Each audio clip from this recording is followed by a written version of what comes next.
सोनम और राजा की शादी मई महीने में इंदौर शहर में धूमधाम से हुई। उसके बाद सोनम और राजा ने तय किया कि वो हनीमून पे जाएंगे। हनीमून में उन्होंने डेस्टिनेशन चूज़ किया मेघालय।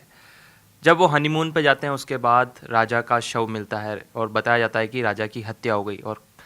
लगभग कह सकते हैं कि हनीमून के एक दो दिन बाद ही राजा की हत्या कर दी गई। उसके बाद सोनम गायब थी तो शक हुआ कि क्या सोनम की भी हत्या कर दी गई, लेकिन इस घटना के महज 17 दिन बाद सोनम कल मिल गई। और उसके बाद जो ये मर्डर मिस्ट्री थी इसने पूरी हिंदुस्तान को चौंका दिया, क्योंकि ये मर्डर से लगभग इतना कन्फ्यूज़न था कि हम खुद कन्फ्यूज़ हो गए कि आखिर चल क्या रहा है। विवेक जी, जो ये मर्डर था इतना कंफ्यूजिंग था कि कब सोनम को बांग्लादेश ले गए, राजा की हत्या क्यों हुई, आखिर कैसे हुआ कि पूरा मतलब ऐसे कह सकते हैं कि मेघालय से लेकर मध्य प्रदेश तक सब हिल गए।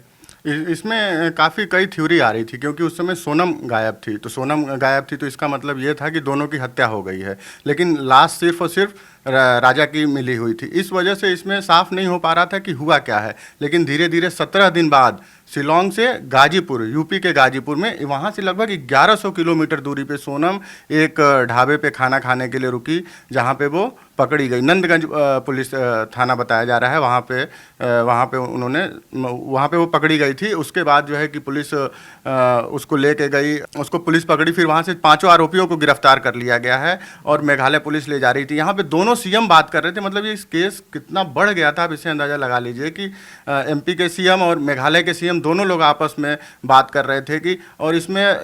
तथाकथित इसके जो बॉयफ्रेंड हैं, इसमें 4 लोग, टोटल 5 लोग मिलकर राजा की हत्या में अभी तक जो सामने आ रहा है शामिल हैं। देखिए, एक सबसे बड़ी चीज़ सामने आ रही है कि जो सोनम है, जब कल उसको पकड़ा तो एक बहुत बड़ी साजिश का खुलासा हुआ। उसमें बताया गया कि 3 से 4 लोग सोनम के साथ थे वहाँ पर मेघालय में, और सीसीटीवी फुटेज में देखा जा सकता है कि सोनम बार बार स्कूटी पर जब राजा बैठा हुआ था तो सोनम किसी से बात कर रही थी उससे दूर जाकर। और ऐसा कहा जा रहा है कि सोनम का एक बॉयफ्रेंड है, बॉयफ्रेंड का नाम है राज कुशवाहा। राज कुशवाहा बॉयफ्रेंड बताया जा रहा है कि उसी के चक्कर में दोनों ने मिलकर हत्याएं करी। अब ये हत्या इतनी गंभीर हो चुकी थी कि इसमें सीबीआई की मांग कर दी गई बहुत सी, और इसमें नई नई थ्योरीज आई कि बताया गया कि सोनम को मतलब जो मानव तस्कर होते हैं वो बांग्लादेश ले गए, क्योंकि नॉर्थ ईस्ट जो सीमावर्ती क्षेत्र बॉर्डर लगता तो है। हम आपसे ये जानना चाह रहे थे, जो वो बाइक का एक सीसीटीवी फुटेज आया हुआ है जिसमें ये गाड़ी स्टार्ट कर रहा है, वो उधर व्हाट्सअप चैट कर रही है, वहीं से कुछ सुराग मिले हैं क्या? नहीं, वहीं से एक्चुअली क्या है कि विवेक, जब आप पूरा सीसीटीवी देखते हैं, कि आपने भी देखा होगा कि आप भी लगातार कल से इस पर थे, आपने सीसीटीवी देखा था। सीसीटीवी में सबसे पहले क्या था कि सोनम बार बार फ़ोन पे बात कर रही है, ठीक है। उनकी माँ एक बार जिक्र करती कि जब ये दोनों कॉफ़ी पी रहे थे तो उन्होंने बताया कि जब फ़ोन कॉल पे था कि मैंने को कॉफ़ी नहीं भाई, मैंने कॉफ़ी डोल दी है, मतलब कॉफ़ी को मैंने छिड़क दिया है। उसके बाद अब कहा कि हालांकि उसमें पुष्टि नहीं की जा सकती। ऐसा कहा जा रहा है कि जो सोनम है, जो उनके घर में काम करता था, उनका नौकर है राज कुशवाहा, उसको उससे प्यार हो गया, और लगभग उससे 5 साल छोटा है। तो कहा जा सकता है कि एक तरह से उसके संबंध थे राज कुशवाहा के साथ, जो अभी पुलिस की थ्योरी आ रही है। उसके बाद अभी जो मेघालय पुलिस है वो फिलहाल उसको कस्टडी में लेगी सोनम को, उसके बाद सारी पूछताछ होगी। लेकिन कल जो प्रेस कॉन्फ्रेंस हुई थी वहाँ पर मेघालय के डीजीपी ने करी थी, उन्होंने साफ बता दिया था कि सोनम शामिल है। हाँ, एक मतलब सबसे बड़ा शक है ना सोनम कह रही कि नहीं, सबसे बड़ा, क्योंकि आप 17 दिन तक कहाँ थे जब आपके पति की हत्या हो गई। सबसे बड़ी, आपने ढाबे पे गए, फ़ोन पे आपने घर पे बात करी, आखिर आप फिर पुलिस पकड़ के ले जा रही है, तो पुलिस ने तो कहा ना कि इसने हत्या करी, और 3-4 जने भी शामिल आ जाए कि इंदौर से और पकड़ा है। तो कहीं ना कहीं ये साजिश है, बहुत गहरी साजिश है, जिसने, और सबसे बड़ा प्रश्न चिन्ह लगा था मेघालय के ऊपर कि कपल्स मेघालय ना जाए। टूरिस्ट प्लेस है, काफी लोग नॉर्थ ईस्ट में लोग तो जाते रहते हैं। बदनाम करने की भी साजिश की गई, क्योंकि जिस तरह से इसको बहुत ही बड़ा बना दिया गया था केस को, कि मेघालय के ऊपर भी छींटाकशी होने लग गई थी। राज्य बहुत ही खूबसूरत है मेघालय, लेकिन इस केस की वजह से कि कई लोग होते हैं ना जो ट्विटर पर होते हैं, चाहे वो फेसबुक पर, बदनाम करने की कोशिश करते हैं, बदनाम करने की कोशिश कर रहे थे। और लगातार इस तरह के लोग होते हैं जो लगातार क्या कि कोई केस आता है उसके बाद पूरे राज्य को, पूरे समाज को, जिस तरह से लोग फिर वो सोशल मीडिया पर फैल गया। ये जो राजा सोनम की हस्बैंड था, ये क्या इनके पिताजी के ही कंपनी में काम करता था क्या? नहीं, राजा नहीं करता था, राज कुशवाहा करता था। हाँ, वो राज कुशवाहा इनके पिताजी की कंपनी में, इनके यहाँ पर नौकर था वो, और नौकर से कहते थे कि, ऐसा भी कहा जा रहा है कि सोनम और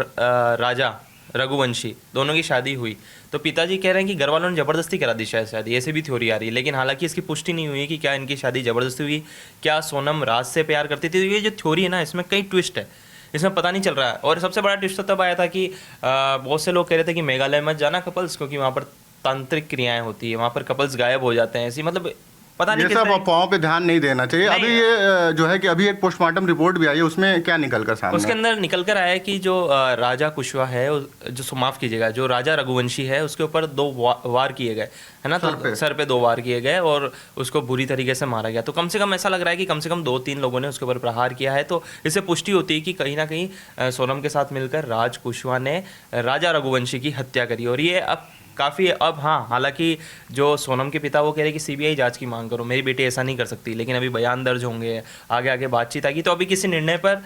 नहीं जा सकते कि आखिर हुआ क्या, क्योंकि एक बहुत ही मिस्ट्री, क्योंकि 17 दिन तक एक लड़की का गायब होना, उसके पति की हत्या हो जाना, 3-4 लोगों के साथ मिलना, 2 राज्यों की पुलिस, 2 राज्यों की पुलिस और तीसरे राज्य में गाजीपुर में मिलना, यानी उत्तर प्रदेश में मिलना। तो ये एक तरह से मतलब कहाँ से कहाँ तक ये गुत्थी पहुंचेगी अभी तो पुलिस ही सुलझा पाएगी, क्योंकि काफ़ी लगता है कि अभी समय लगेगा इसको सुलझाने में कि आखिर कैसे गई, क्या करा इन्होंने, कैसे हत्या करी, कौन सा औजार था, क्यों मारा। सबसे बड़ी मिस्ट्री है कि जब आपको शादी नहीं करनी थी, मैं शादी के आप 10-15 दिन बाद आप अपने पति को मार देती है। आखिर इसका ऐसा क्या गुनाह कर दिया कि आपको उसको मारना पड़ा। अगर आपको शादी नहीं करनी थी ठीक है, आप चले जाती है अपने प्रेमी के साथ, लेकिन बताया जा रहा है कि शादी भी दोनों ने खुशी खुशी करी।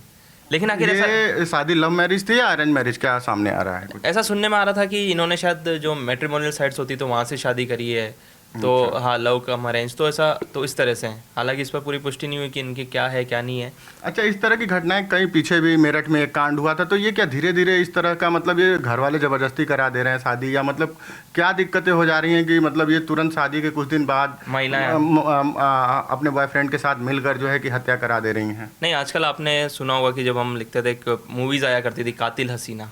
तो आजकल लगता है कि कातिल हसीना वास्तव में ज़िंदगी में आ चुकी है अभी ये हसीना है। तो बताया जाता ना कि जो कातिल हसीना है, तो लेकिन जो कुछ लोग होते हैं क्या कि मानसिक रूप से मुझे ऐसा लगता है जो विकृत होते हैं, तो जो होता है ना कि मान लो कि उनके साथ जो मानसिक रूप से जिनकी स्थिति ठीक नहीं होती है, तो वो क्या कर रहे हैं कि जैसे आपने उदाहरण देखे होंगे आजकल मेरठ वाला भी केस है, 2-3 केस हो रहा है कि जो प्रेमिका होती है अपने बॉयफ्रेंड के साथ मिलकर, तो ये समाज का पता नहीं कौन सा कह सकते हैं कुरूप सामने आ रहा है, जिसके अंदर महिला अपने बॉय मतलब कह सकते हैं कि उनके जो संबंध है शादी से इतर, उसके बाद वो अपने पति को मरवा देती है। ये 4-5 मामले लगातार सामने आए, तो लोगों के अंदर एक मतलब सोशल मीडिया पर एक कह सकते हैं कि एक ऐसा भ्रम भी फैल गया है कि मतलब आजकल जो मैंने कहा ना कातिल हसीना है, तो आजकल उस तरह की टैगलाइन स्टार्ट हो गई है। तो लेकिन हाँ कि समाज को और जो हर व्यक्ति को समझना होगा कि आपकी एक जिम्मेदारी है समाज के प्रति, इस तरह से कृत्य से समाज भी दूषित होता है, तो इस तरह के कार्य ना करें जिससे, क्योंकि आसपास का वातावरण ये जो शादी जो है इससे आप समाज को मतलब जैसे क्या बताना चाहेंगे कि ज़बरदस्ती ना करे घर वाले, या लड़के या लड़की जो भी हो, क्या घर वाले एकदम क्लियर बात कर लें कि अगर कहीं भी कुछ हो आपका तो पहले बात कर लीजिए, क्योंकि आगे कई दिक्कतें, इसमें 2 परिवार की ज़िंदगी लगभग खराब हो गई, पुलिस केस होगा, मतलब तमाम सारी चीज़ें, जो भी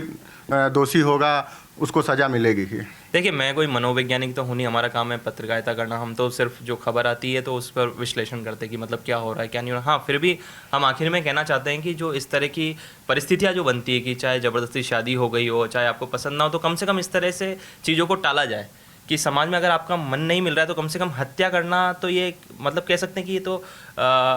आप कैसे सोच सकते हो किसी की हत्या करना, जब आप किसी को जन्म दे सकते हो, आप हत्या कैसे कर सकते हो? तो ये कोई मतलब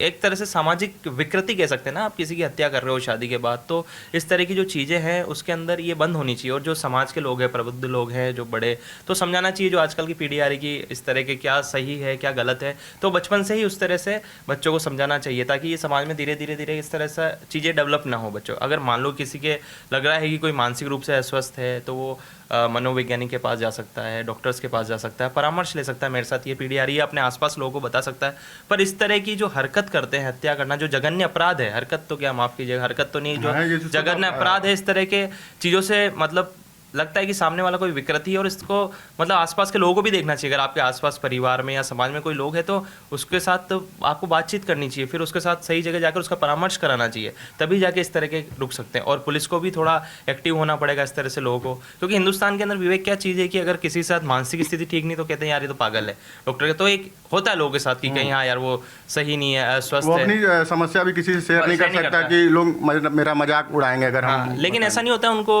अपने आसपास के दोस्तों से, लोगों से, परिवार सबसे बात करनी चाहिए कि तो ये किसी के साथ भी हो सकता है, ये भी एक बीमारी है, तो दवाई लीजिए, परामर्श करिए तो सही हो जाता है। लेकिन जो इस तरह से जो फिर क्या है कि जो मन के अंदर कुंठाएं बढ़ती जाती है, आपस में नफरत बढ़ती जाती है, फिर ये क्या है कि जघन्य अपराध, तो इस तरह के अपराध समाज के और देश के सामने आते हैं जिससे सबको शर्मिंदा होना पड़ता है। तो हम चाहते हैं कि इस तरह के काम ना हो,